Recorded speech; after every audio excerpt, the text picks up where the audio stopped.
The title of her authorized biography, Too Happy a Face, is almost unbearably precise. Joan Sims had one of those faces Britain felt it knew. Bright, bustling, slightly indignant, and ready to turn embarrassment into a perfectly timed laugh. For decades, she appeared in living rooms and local cinemas like an old family acquaintance, usually arriving just when a scene needed a little more noise, warmth, or splendid disapproval. Yet, the title carries a shadow. A face can be happy for the camera and still belong to someone who goes home alone. By the time Joan Sims died in June 2001, at the age of 71, the laughter attached to her name had become part of British memory. But the private life behind it was far less tidy than the films made it seem. There had been illness, there had been insecurity, there had been loneliness, and the difficult comfort of drink. This is not the story of a comic actress who secretly hated comedy. That would be too neat, and very un-British. Joan knew the value of a laugh. She understood its timing, its cruelty, and its kindness.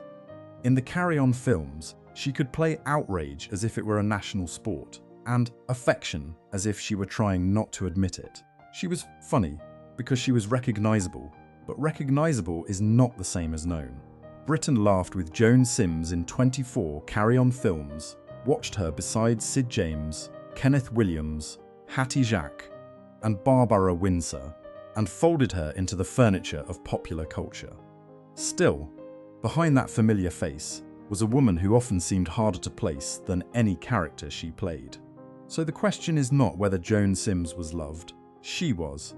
The question is quieter, and perhaps more troubling. How could a woman seen by millions, welcomed into so many homes, remain so strangely unseen when the laughter stopped? To understand why Joan Sims mattered, it helps to remember the Britain that first took her to heart. This was not the Britain of polished celebrity interviews and carefully managed sorrow. It was the Britain of small cinemas, smoky front rooms, Sunday repeats, seaside postcards, and jokes that arrived wearing a hat slightly too small. Joan fitted that world beautifully, though never quietly. She was not remote in the manner of a grand film star. She felt nearer than that. She could have been the woman at the bus stop, the neighbour with a sharp tongue, the aunt who saw through everyone, or the barmaid who had heard quite enough nonsense for one evening. Her comedy came from recognition. People laughed because they knew the type, and perhaps feared they knew themselves. From the late 1950s through the 1970s, the Carry On films became part of British popular life. They were not always elegant. In fact, elegance was rarely the point. Their humour was broad, cheeky, and sometimes rather pleased with itself, as British humour can be after 2 sherries and a misunderstanding. But at their best, they caught something communal, a crowded, noisy, slightly battered nation, laughing at embarrassment, authority, desire, class, and its own ridiculous manners. In that company, Joan was essential. Sid James brought the wicked chuckle. Kenneth Williams brought the flared nostrils and verbal daggers. Hattie Jacques brought command. Barbara Windsor brought sparkle and mischief. Joan Sims brought something more domestic, more recognizably human. She could be flustered, bossy, wounded, jealous, hopeful, or gloriously fed up, often within the same scene. That is why audiences kept accepting her back. She did not simply decorate the Carry On world. She helped make it feel inhabited. Yet this is where the mystery begins. If Joan Sims was so familiar, so welcome, and so woven into British comedy, why was she so often remembered as part of the furniture, rather than one of the people who built the house? Joan Sims did not arrive from the sort of background that usually makes theatrical careers look inevitable. She was born in 1930 in Leindon, Essex, the daughter of a railway station master. It was a solid, ordinary, practical world, far removed from dressing rooms, opening nights, and the delicate business of pretending for a living, that mattered. It gave her comedy a root in real life. Joan never seemed like someone floating above the audience. Even later, when she was surrounded by famous names and studio lights, there remained something unmistakably grounded about her. She looked as if she knew the price of things, the awkwardness of social occasions, and the particular British horror of making a fuss. But she was not simply a naturally funny woman who wandered into films by accident. She trained at RADA, the Royal Academy of Dramatic Art, which placed her among performers who took the craft seriously. That detail is important, because Joan would spend much of her career being remembered for broad comedy, raised eyebrows, and comic exasperation. Behind all that was technique. Timing does not arrive by magic, however much the audience likes to believe it does. In post-war Britain, the stage and screen could be unforgiving places, especially for young women without family connections. Beauty helped, of course.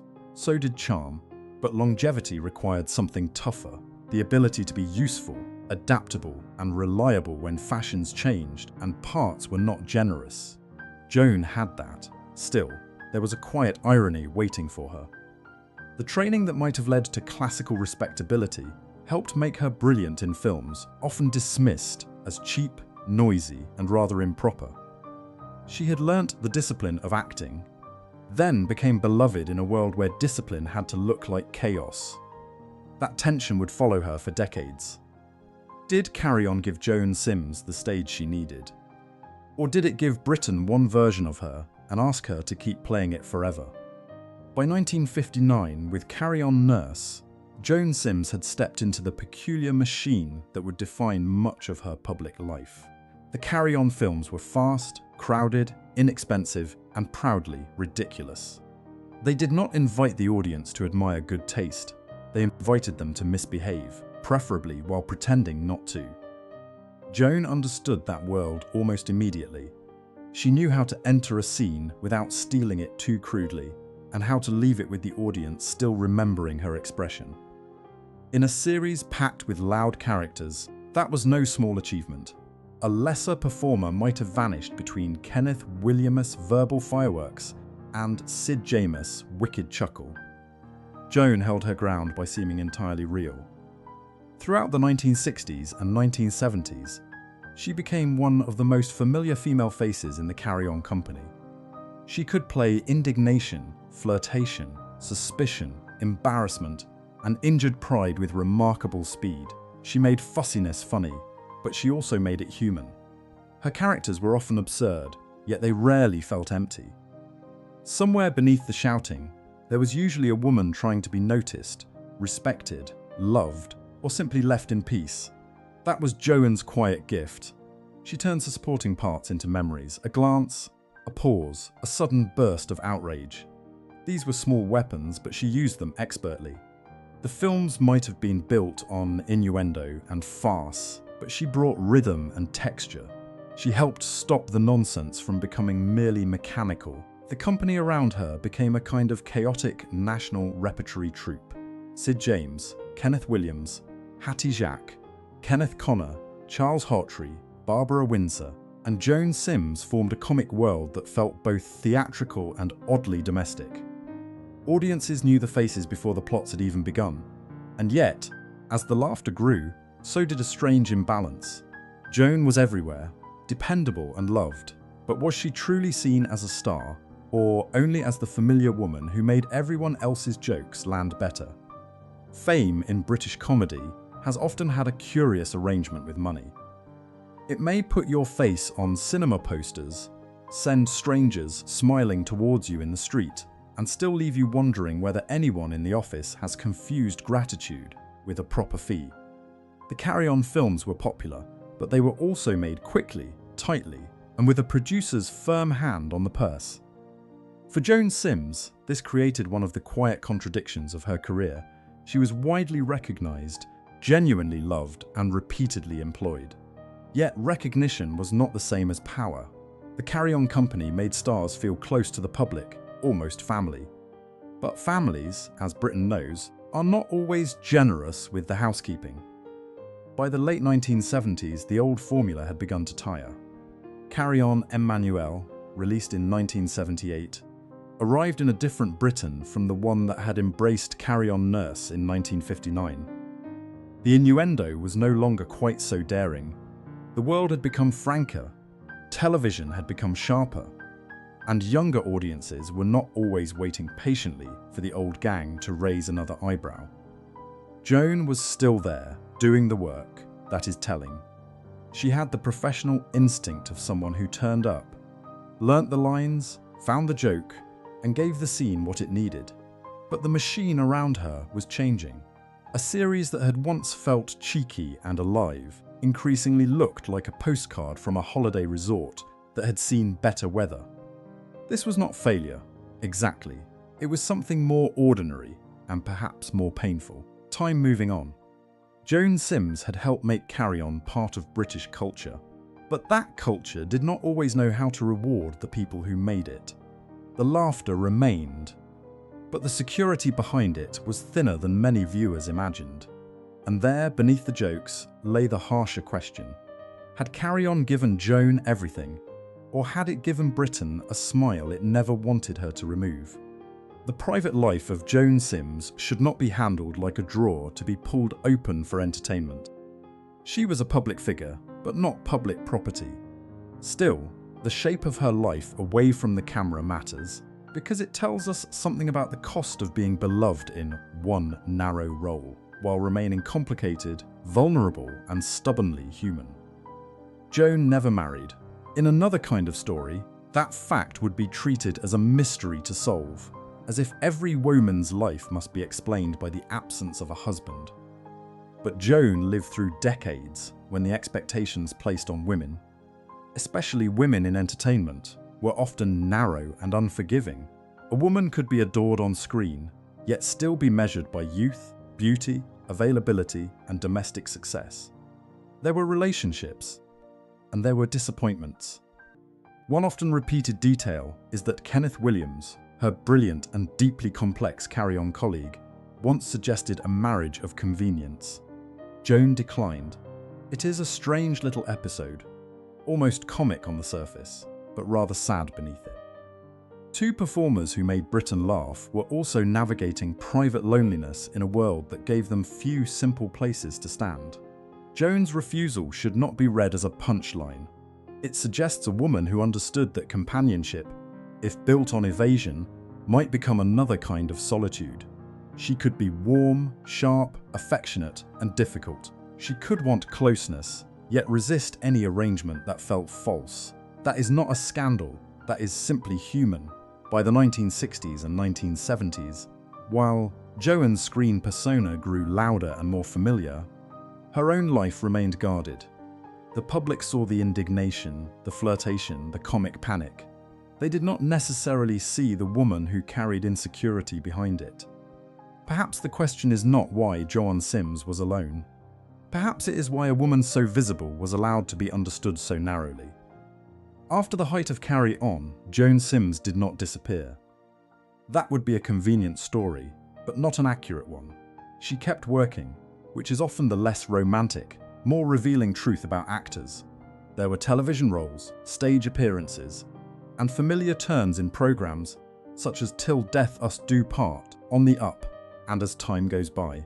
She remained present, useful, and unmistakably herself. Yet the public memory of an actor can be a strangely narrow room. Joan had range, training, and a career that stretched far beyond one film series. But Carry On had given her a kind of immortality so strong that it sometimes looked like a cage. Audiences smiled when they saw her, because they knew what she represented. The danger was that they stopped asking what else she could be. By the 1980s and 1990s, British comedy had changed. Television had sharpened its teeth. The old seaside naughtiness of Carry On no longer felt quite as daring, and some of it began to look like the furniture of another country. Not a foreign country, exactly. More like Britain after someone had redecorated and quietly thrown out the ashtrays. Joan carried on, in the plainest sense of the phrase.